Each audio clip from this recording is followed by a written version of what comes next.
Bom dia, pessoal. Espero que todos estejam bem. Eu vou retomar um pouquinho antes da onde a gente parou, só para a gente se reconectar com o texto.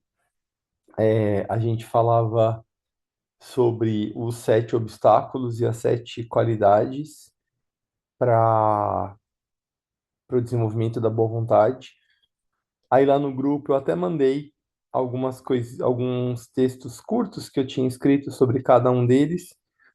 E a Lu fez um trabalho muito bacana de sintetizar tudo isso e colocar de forma prática como é possível, como essas virtudes auxiliam no desenvolvimento. Então, quem não conseguiu ver ainda, veja que ficou bem sintético, ficou bem legal. Então, vamos lá.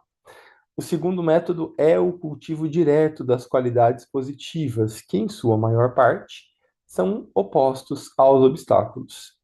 As qualidades mais necessárias nesse caso são empatia, paciência, generosidade, humildade, um senso de fraternidade, até que se expanda num senso cósmico de universalidade, espírito de serviço e gratidão.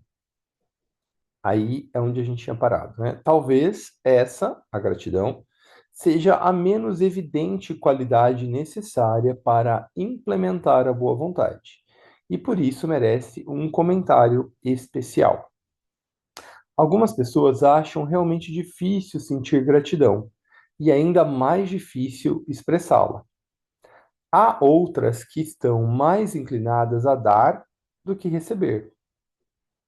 E essa atitude, quando examinada, frequentemente se torna menos recomendável do que pareceria, pois ao dar, especialmente quando se tem em abundância, há um agradável senso de superioridade. Aqui tem um ponto muito interessante que vale muito a pena que a gente faça uma observação sincera e honesta, né? Do quanto a gente, quando dá, se sente de fato com esse senso de superioridade. E aí, claro que a oferta, né, a doação, ou, né, não perde o valor em si daquilo que realmente pode ajudar o outro, pode beneficiar outras pessoas. Ao mesmo tempo, vale muito a pena a gente observar se, em alguma medida, a gente está se sentindo assim, porque aí é importante fazer uma reorientação, né, uma observação mais apurada mesmo e procurar entender qual que é a motivação para que a nossa doação seja de fato sincera, né? Não nos colocando num lugar de superioridade ao outro. Isso não só financeiramente, né? Mas com um ensinamento que a gente doa, com uma palavra, com qualquer outra coisa. Se coloca a gente num patamar de superioridade, vale a pena a gente reorientar isso, porque aí, consciente ou inconscientemente, a gente coloca o outro como inferior, e aí não fica uma relação correta nem justa. É bem sutil isso, viu? E precisa ter um olhar bem, franco, mas vale a pena a gente atentar para isso. Vamos lá. Receber, por outro lado, frequentemente fere o orgulho e a vaidade. Talvez isso explique a bem conhecida e frequente falta de gratidão e boa vontade com relação a um benfeitor. Pode haver também uma ambivalência entre uma gratidão expressa à viva voz e um ressentimento mais ou menos encoberto. Então também tem, talvez, né? Como é que a gente se sente, se percebe quando alguém faz alguma oferta para a gente? A gente recebe isso de bom grado, ou isso causa para a gente também como se fosse uma diminuição do nosso valor? Então, em geral, essas pontas estão conectadas. Então, também, se for o caso, vale a pena acolher, né, e procurar aprofundar um pouco essa ideia, porque é uma ilusão, né? Não tem ninguém acima ou abaixo de nós, a gente está todos no mesmo ponto, né? Por sermos filhos da mesma divindade aqui.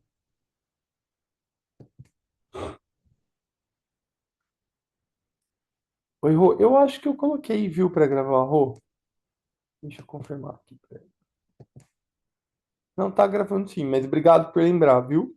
Sempre importante. Mas hoje eu tinha colocado. Ah, já uma gratidão genuína, sentida e expressa, é uma maneira positiva de criar e aumentar a boa vontade.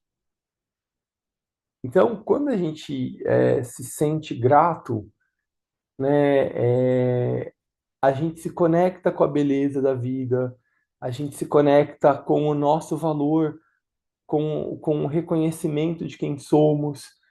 É um ótimo exercício a gente cultivar a gratidão. Eu sei que num primeiro momento, né, tem até aqueles memes do gratiluz. Pode até parecer meio bobo a gente falar isso ou meio clichê, mas quando a gente começa a observar as coisas pelas quais a gente pode ser grato, a gente vai fazendo um exercício interno de reconhecimento da beleza. A gente vê a beleza de um pôr do sol, ou de um abraço, ou de um carinho, ou de uma coisa que chegou até a gente, ou um livro que a gente leu, ou uma pessoa que a gente se conectou. Enfim, é, eu penso, e eu fiz por todos, só para compartilhar uma situação, todos os anos na escola, a gente tem todos os meses, né? A gente tem um programa de valores, de qualidades. E eu que escolho e escrevo os textos. E todo ano a gente faz, em novembro, o, o mês da gratidão por conta do Thanksgiving, e porque está chegando no fim do ano. E aí, ao longo desses anos, e também, claro, já tinha tido contato com o material, né, do caderno de meditação, do Assagioli, e eu venho fazendo também um exercício, né, ao longo desses anos.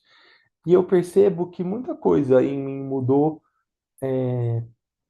por cultivar essa gratidão, por perceber nos detalhes quantas coisas a gente pode ser grato. Não também, de novo, como algo forçado, né? Ah, você tem que ser grato porque você tem comida, porque você. Né? Não, não funciona muito assim. Mas quando a gente começa a perceber no sutil, tem muita coisa que a gente pode ser grato no dia a dia, e eu acho que isso vai nos conectando mesmo com o nosso eu superior, porque a gente vai percebendo que tem uma ligação nossa com o ritmo da vida, com uma vontade de desenvolvimento da nossa alma, com a atração da beleza, do amor, enfim. Eu acho que é um exercício que vale muito a pena a gente fazer. E eu sei que é meio batido, mas vale a pena a gente fazer. Como é que vocês se sentem em relação a isso, antes da gente começar pro próximo tópico, no próximo tópico?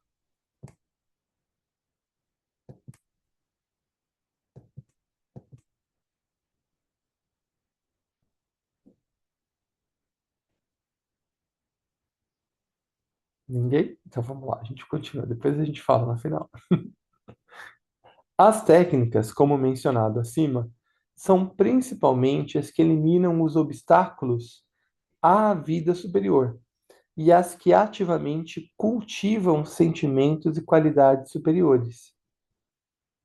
Há técnicas demais para serem inteiramente descritas aqui, e algumas serão abordadas adiante na apostila.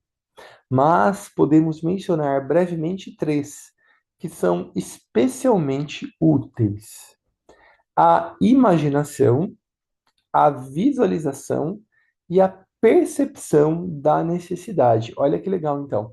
Imaginação, visualização e percepção da necessidade. Eu vou ler um pouquinho mais, se ficar alguma dúvida, a gente pode retomar. Principalmente, há muita dúvida em geral e muita confusão quando a gente fala imaginar ou visualizar. Lembra sempre que a visualização ela tem mais a ver com formas e a imaginação é mais viva.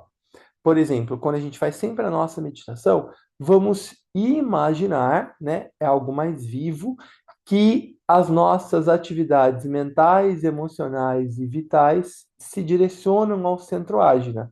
Então, a gente vai visualizar esse movimento dos nossos pensamentos, emoções, sensações se direcionando para o centro ágina. Percebe? É vivo, é orgânico. Aí a gente visualiza uma estrela dourada de quatro pontas que representa essa integração, mas é uma forma. Então, a imaginação é viva, eu vou direcionando aquilo que eu quero imaginar acontecendo, e aí eu dou uma forma para ela, que é onde eu visualizo, tá? Isso é bem importante no processo criativo. A gente entender o que é imaginação, o que é visualização, a diferença entre elas e como elas são complementares. Então, o texto até coloca primeiro a visualização, porque é um movimento orgânico que eu estou fazendo, né? Agora, depois que eu visualizo, que eu imagino, aí eu visualizo, que aí eu dou forma para essa minha intenção que ocorre através da imaginação. É muito importante a gente ter essa diferença quando a gente estiver fazendo as nossas meditações. E depois uma percepção da necessidade a gente vai falar um pouquinho mais para frente. Vamos lá. Um senso da necessidade imediata dos outros, sejam indivíduos ou grupos, um interesse nos demais e uma compaixão pelos nossos semelhantes. Tudo isso apresenta-nos um desafio e evoca a boa vontade. Estimula o esforço para atender à necessidade e induz uma abordagem construtiva. Então, essa terceira, eu falei brevemente, né, da imaginação e visualização, e essa terceira, essa percepção da necessidade é justamente o que o texto continua aqui, né? É, a importância de desenvolver um senso da necessidade imediata.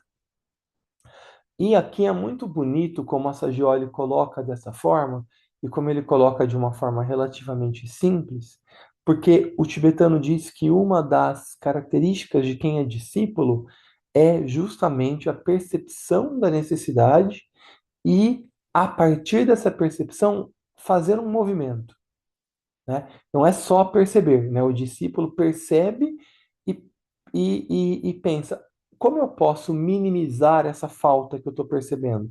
Como eu posso minimizar a necessidade desse indivíduo, desse grupo, dessa nação, da humanidade?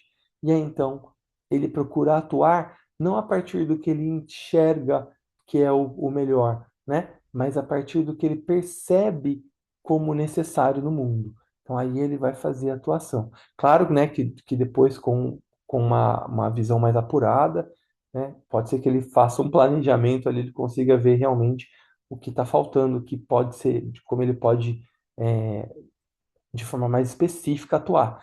Mas o começo, o início, né, dessa vida discipular vai muito dessa percepção. O que que não tem no mundo? O que que não tem nesse grupo? O que está faltando circular aqui que poderia ser muito útil?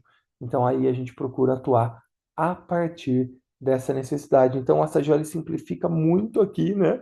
Mas de uma forma que fique clara para a gente, essa percepção da necessidade. Aí ele continua, né? Um senso da necessidade imediata dos outros, sejam indivíduos ou grupos, um interesse genuíno, né, nos demais e uma compaixão pelos nossos semelhantes é um desafio e evoca em nós a boa vontade. Estimula o esforço para atender a necessidade e induz uma abordagem que é construtiva. Muitas vezes, a falta de boa vontade ativa vem da ignorância e da falta de contato com o sofrimento e a miséria humana, tanto física como psicológica. Aqui a gente acabou de falar do Festival de Vesak, né? Lembra que o Buda foi criado como um príncipe no palácio sem entrar em contato com a miséria humana. Por quê? Eu acho que eu até falei numa das nossas reuniões, mas não é, essa história não é tão divulgada. Mas antes do nascimento do Buda, A família foi perguntada se eles queriam um monarca que desse continuidade pro próspero reino daquela família, ou se eles queriam um senhor de compaixão, porque a profecia dizia que uma das duas coisas aconteceria. E a família falou: não, a gente quer que eles continuem o nosso legado. Então, por isso que eles colocaram o Buda sempre fechado no palácio, porque havia o risco de, ao ele entrar em contato com a miséria e a pobreza humana, despertar essa compaixão. E eles não queriam que isso acontecesse, eles queriam que ele mantivesse o legado familiar. Então, aqui o Assaggioli coloca de maneira muito hábil, né? O que é uma representação sem falar do Buda, mas falando, né, que quando a gente entra em contato com esse sofrimento, isso muitas vezes desperta em nós a boa vontade, em ajudá-los. Muito, muito bonitinho. Eu sou muito fã dessa joia. As pessoas simplesmente não percebem quanto sofrimento existe e quão numerosos são os seus aspectos. Uma disposição amável pode conduzir à preguiça e a lidar com as coisas de maneira mais fácil. Então, por mais que você possa ter essa disposição, mas quando você entra em contato direto com a profundidade da miséria humana, nas prisões, hospitais, asilos e favelas, frequentemente é necessário para galvanizar. Então, quando a gente entra em contato com isso, é muitas vezes o que nos mobiliza de fato para a ação. Os jovens são especialmente abertos aos impactos dessa natureza e, através do contato com o sofrimento e o mal, despertam facilmente para o reconhecimento da necessidade de boa vontade e de serviço. Então, aqui por isso que é muito importante, né? Se você tem filho, filha, sobrinho, sobrinha, neto, neta, coloque ele em contato direto com o trabalho voluntário, coloque ele em contato direto com o sofrimento das pessoas, porque isso desperta não uma culpa, como às vezes desperta no adulto, né? Que é aquela, aquilo que eu falava antes, né? Você tem que ser grato porque você tem isso, isso, isso. Não, eu acho que é importante, às vezes, um choque, mas eu acho que não é o melhor caminho. Mas com a criança não desperta isso, né? Desperta naturalmente um senso de compaixão ali, uma vontade mesmo de querer minimizar, não por culpa, mas por boa vontade mesmo, né? Por querer realmente fazer algo para minimizar aquilo. Os jovens são especialmente abertos aos impactos dessa natureza e, através do contato com o sofrimento e o mal, despertam facilmente para o reconhecimento da necessidade de boa vontade e de serviço. As técnicas para a prática externa de boa vontade, principalmente em debates e conferências, são, em sua maior parte, aquelas preconizadas pelos vários profissionais, perdão, do campo das relações humanas, para estabelecer relações interpessoais e intergrupais satisfatórias e construtivas. Essas técnicas foram extensamente descritas em vários livros e podemos resumir alguns pontos chaves aqui. Então vamos lá. Examine o problema em consideração sob todos os pontos de vista. Inclua num quadro maior de referência um todo maior. Veja o lugar e a conexão dele com a situação total, reconhecendo interdependência. Considere a situação de um nível superior. Estabeleça o objetivo comum a alcançar.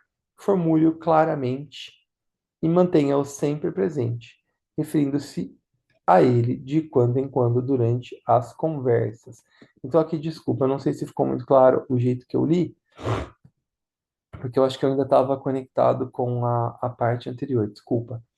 Vou ler de novo esse parágrafo para a gente não perder o fio da meada aqui. Então, a gente estava terminando, né, sobre a importância de mostrar para as crianças e jovens o sofrimento e como isso desperta neles a necessidade de boa vontade e de serviço.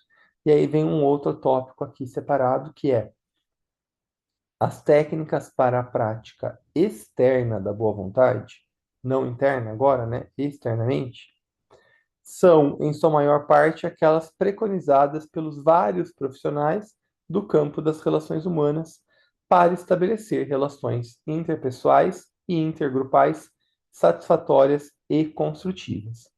Essas técnicas foram extensamente descritas em vários livros e podemos resumir alguns pontos aqui. Então, aqui o tibetano está falando, a Sagioli está falando da importância da gente, então, para estabelecer boa vontade, a gente, por exemplo, examinar o problema. Então, sei lá, a gente tem uma situação difícil no trabalho ou familiar.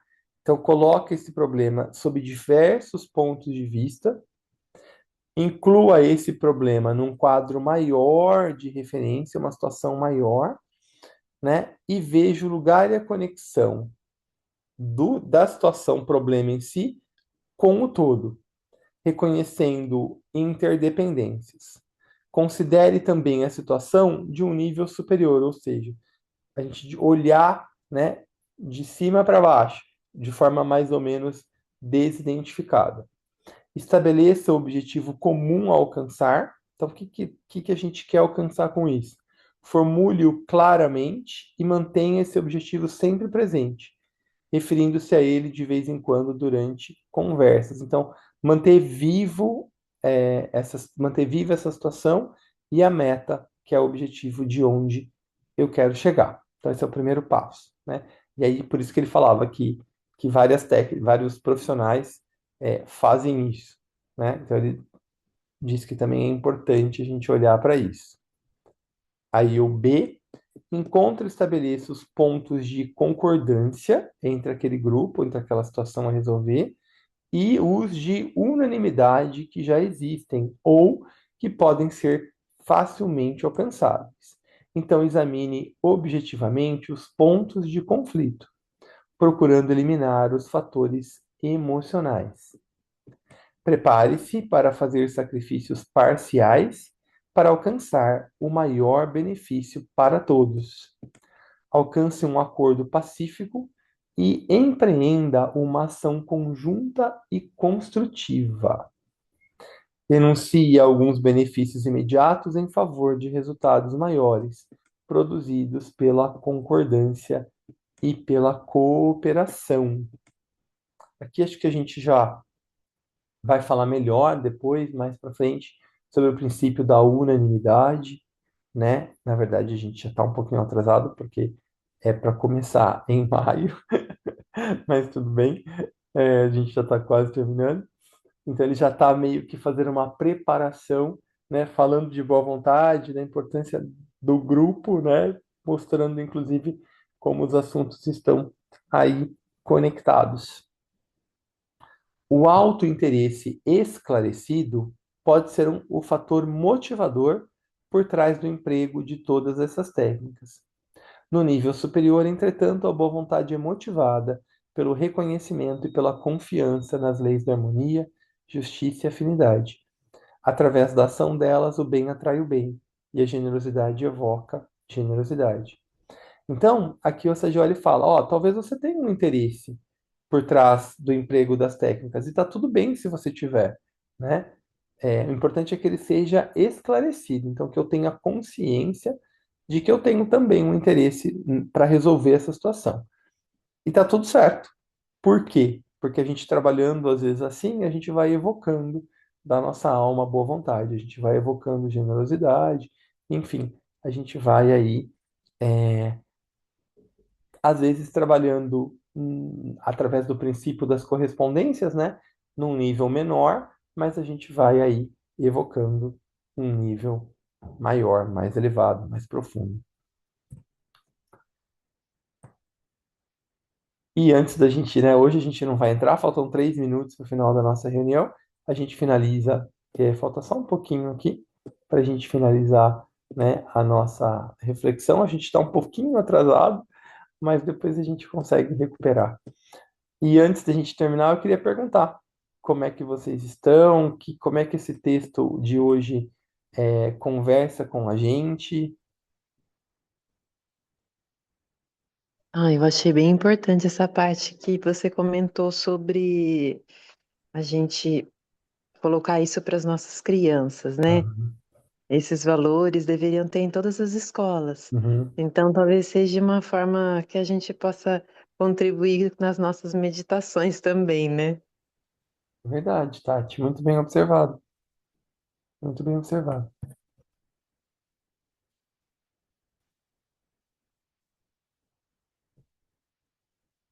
O que mais?